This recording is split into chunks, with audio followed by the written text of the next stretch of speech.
안녕하세요. 오늘 사회 2차시죠? 인권의 침해 및 구제부터 근로자의 권리와 노동권 침해 및 구제에 대해서 오늘은 학습하겠습니다. 학습 목표, 오늘은 1-2단원과 1-3단원을 동시에 할 겁니다.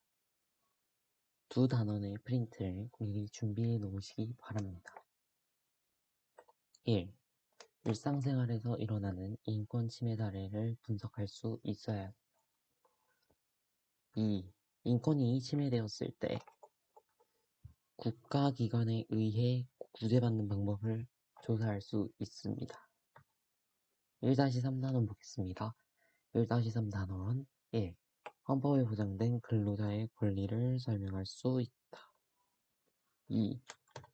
노동권 침해 사례를 분석하고 구제 방안을 조사할 수 있다. 첫 번째로 일상생활에서의 인권 침해를 보겠습니다. 인권 침해란 타인이나 단체 혹은 국가기관에 의해 개인의 인권이 존중받지 못하고 침해되는 것을 말합니다.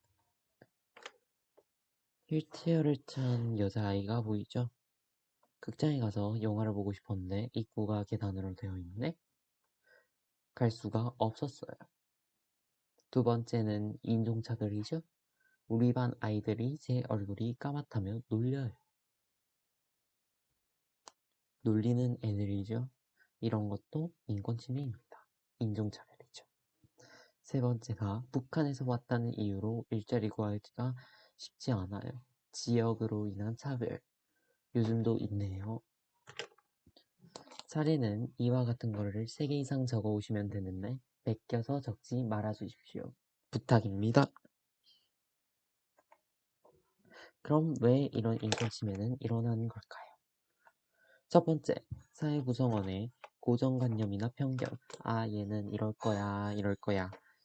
이런 게 계속 쌓이고 쌓이다 보면 교정관념이나 편견이 쌓이게 되죠. 2. 아니라 보겠습니다. 남자를 보시자면 남자는 자고로 강인해야 돼. 자신감도 넘쳐야 돼. 그보다 더 당당해야 돼. 여자는 소극적이어야 돼. 부드러워야 해. 차분해야 돼. 아무리 괴롭혀도 참고 있어야 돼. 이런 것이 바로 고정관념입니다. 지울게요.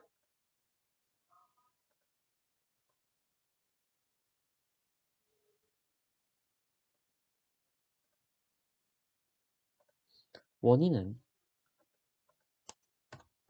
두 번째, 사회에 잘못된 간섭이나 강압. 먼저 퇴근을 한다 하니까 아니 어린 것이 벌써 퇴근을? 꼰대죠. 나 때는 말이야 하고 근황 토크가 이어지죠. 선생님도 이런 꼰대가 정말 싫습니다. 꼰대도 사실 말하자면 사회의 잘못된 간섭이나 관행에 의해서 일어나는 겁니다. 세 번째를 보겠습니다. 세 번째는 국가의 비합리적인 법과 제도를 이것 때문에 인권 침해가 일어나는 원인도 있습니다. 특징 보겠습니다. 특징 일상생활 전반에 걸쳐서 다양한 형태로 나타나는 게 바로 인권 침해입니다. 성적 가지고 놀리는 거 있고요. 무책임하다, 비정상적이다, 문란하다, 여자도 잘못했네. 이것은 아마도 이 사람은 미혼모, 속도 위반으로 인해서 임신한 거를 나타낸 거입니다. 이것도 인권 침해입니다. 세 번째, 두발 규제하고 복장도 규제한데 이젠 체벌까지 학생이 그냥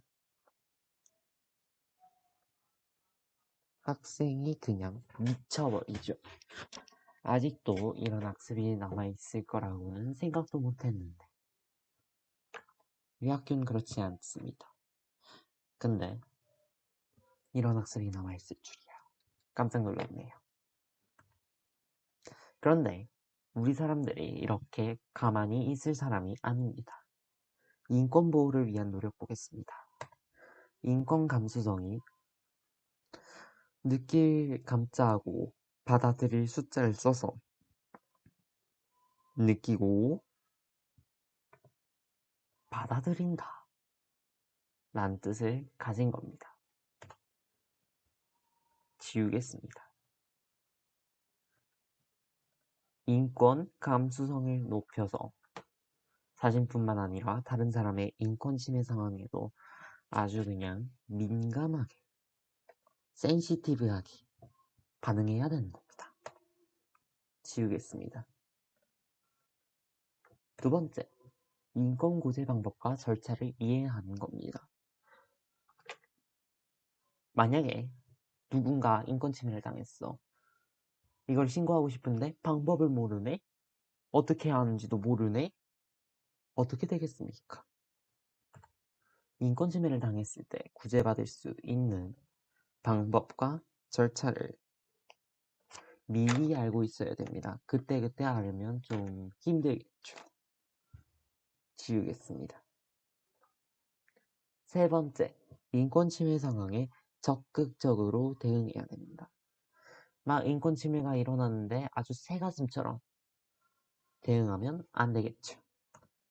인권 침해를 당한 경우 권리 구제를 위해서는 적극적으로 대응을 해야 되고 국가기관에 도움을 요청해야 됩니다.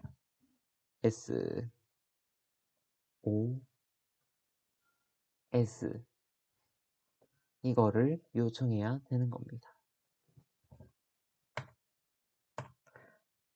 그럼 인권은 어떻게 구제할까요? 인권 침해 주체별 인권 구제 방법은 국가기관으로서 침해를 당한 경우 4가지, 그 외의 경우에 3가지가 있는데요. 보겠습니다. 학습지에 적어 오십시오. 첫 번째가 헌법 소원을 제기합니다. 두 번째가 위헌법률 심판을 제청합니다. 세 번째가 행정심판 및 행정소송을 제기합니다. 네 번째가 입법 청원을 하고 상소를 합니다. 이 입법 청원이라는 것이 제발 이 법을 입법시켜 달라고 그 청원을 하는 겁니다.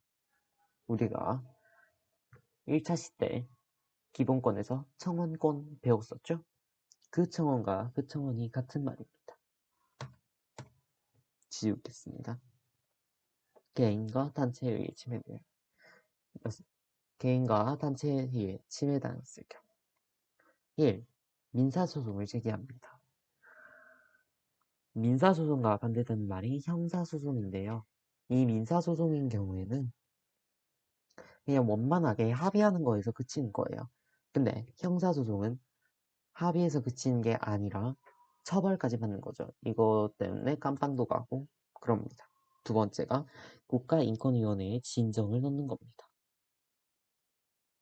진정은 이따가 용어 정리 시간에 배우도록 하겠습니다. 세 번째가 수사기관, 경찰이나 검찰이나 많습니다. 고소하거나 고발을 하시면 되겠습니다. 국가기관을 통한 인권구제. 첫 번째가 바로 법원인데요. 법원이란 무엇일까요? 분쟁이나 범죄가 발생을 했어요. 이때 사법권을 행사해서 국민의 권리를 보호하는 국가기관입니다. 이것도 국가기관이었네요. 구제 방법은 어떻게 할까요? 타인이나 국가기관에 의해 권리를 침해를 당했어요. 이때 소를 제기하면 그 카우가 아닙니다. 승소, 패소, 소송할 때 그 소가 바로 소입니다. 법률 관련 용어죠. 재판을 통해 침해된 권리를 구제시킵니다. 헌법재판소란 헌법 질서를 수호하고 국민의 기본권을 보장하는 국가기관입니다.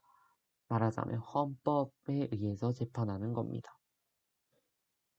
구제 방법은 공권력에 의해서 기본권이 침해됐어요. 이것은 나라에 의해 침해된 것도 되고 공무원에 의해 침해된 것도 같은 맥락입니다. 국민이 헌법 소원을 제기해버렸네? 그러면 헌법 소원 심판을 통해 권리를 구제하게 됩니다. 마지막으로 국가인권위원회에 대해서 배워보겠습니다. 인권보호와 관련된 전반적인 업무를 하는 곳이 바로 국가인권위원회다. 구제 방법은 어떻게 할까요? 국가기관에 의해 인권침해를 당하거나 회사 또는 단체 등에 의해 차별 등을 당했다. 그러면 이 사람이 진정이라는 걸 내게 되는데요. 진정을 내면 이 국가인권위원회가 이를 조사를 하게 됩니다. 그래서 권리를 구제하게 됩니다. 기타 방법 배워보겠습니다. 첫 번째가 고충민원 행정심판 국민권익위원회인데요.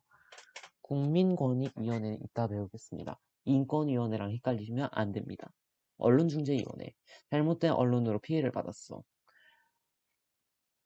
잘못된 언론 보도로 인해서 내 신상이 다르게 표현되거나 원래 내 물건에 하자가 없는데 하자가 있다고 표현되거나 이런 것도 다 언론에 의해서 일어날 수 있습니다. 이때 언론중재위원회에 가서 하시면 됩니다. 한국소비자원 물건을 샀는데 난 아무것도 손을 안 댔는데 에러가 있네. 한국소비자원이에요. 주로 물건에 부서져서 부서진 채로 내가 산다거나 이럴 때 나타납니다. 용어 정리 1-2단원 보겠습니다. 4개네요. 공권력에 의해 기본권을 침해받은 국민이 헌법재판소에 권리구제를 요청하는 것은 헌법소원입니다. 두 번째, 국가기관의 사정을 알리고 조치를 희망하는 것은 진정입니다. 국민권익위원회란 국민의 권리보호와 구제, 부패방지 등을 목적으로 설립된 국가기관을 국민권익위원회라 합니다. 행정심판, 잘못된 행정으로 이익을 침해를 받았네요. 그러면 행정기관에 제기하는 권리구제 절차입니다. 이것으로 1-2단원 수업을 마치도록 하겠습니다. 그렇다고 바로 다음 교시로 넘어가시면 안 됩니다. To be continued.